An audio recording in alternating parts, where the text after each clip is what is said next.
Yeah, hello. I was just in my room, catching up on the latest episode of She Doesn't Even Go Here, brought to you by Gettin Ready for Life.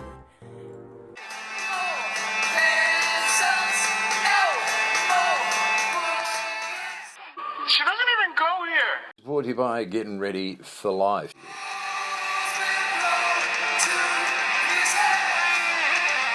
It's a great time to be a teacher.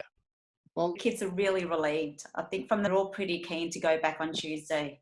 Excited, really keen to get back into school, seeing everybody, especially some of the teachers. Here we Like go. Mr. Spiteri. I've never recalled a time when you've got a whole lot of kids that are buzzing to get back. I'd never wanted to be on lockdown in the first place, so I kind of hated the whole thing. Also a group of kids that will find that transition back, I think, quite tricky. Oh, I get you. So it's more the fun of being the Beatles rather than the brilliance of Bob Dylan. You wouldn't. Yes, exactly. Something of a roller coaster that many students have sort of experienced. For some kids, I find that quite overwhelming. there'll be a percentage of staff that will be really unsure about going back and feeling a bit uncomfortable perhaps about the whole situation. It's just made me more appreciative of my friendships and more grateful to be around everyone. They bring out, other parts of each other's personality that they, didn't kind of tap into otherwise. Maybe one of the upsides, if you will, to this lockdown for students is that, and it may well be that it helps them re-engage with schooling in a much more passionate fashion, knowing that the time window is now closing. So the OH&S thing really comes to the forefront and everything else sort of takes a step back. Generally, most people thrive when they're surrounded by other people.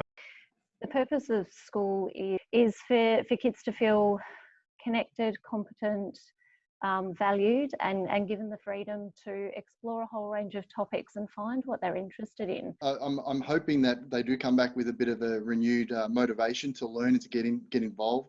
Primarily are looking at how they can explore their passions. A lot of students would feel that way.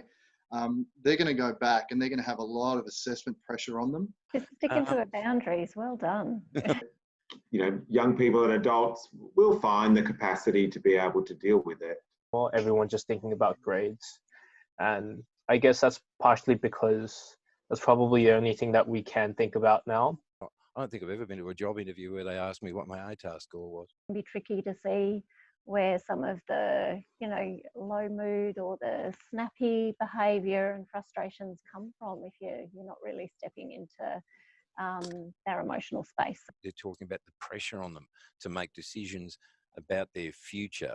Young Bill, you're a terrific young man. You've got a soul about you and musical talent, and we're going to make sure you fulfill that. Your own motivation for learning obviously comes from whether you think you're going to use what you're being taught or not. I advocate for the young people.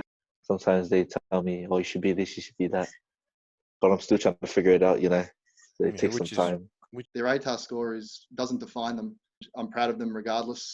And I think that is a better way to approach education and successful life skills. Careers change now. Like, working in the university system, I have people that come back and study psychology in their 40s or 50s or 60s. It's been a really tiring experience. There's been a lot that's been, really fabulous and I'll hold on to as a precious experience, but it's also been exhausting.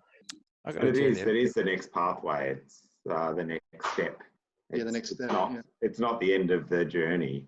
Don't sweat on it too much because you're going to turn out to be extraordinary. I'm getting a lot of love through this program, aren't I? Real people with real voices telling very real stories.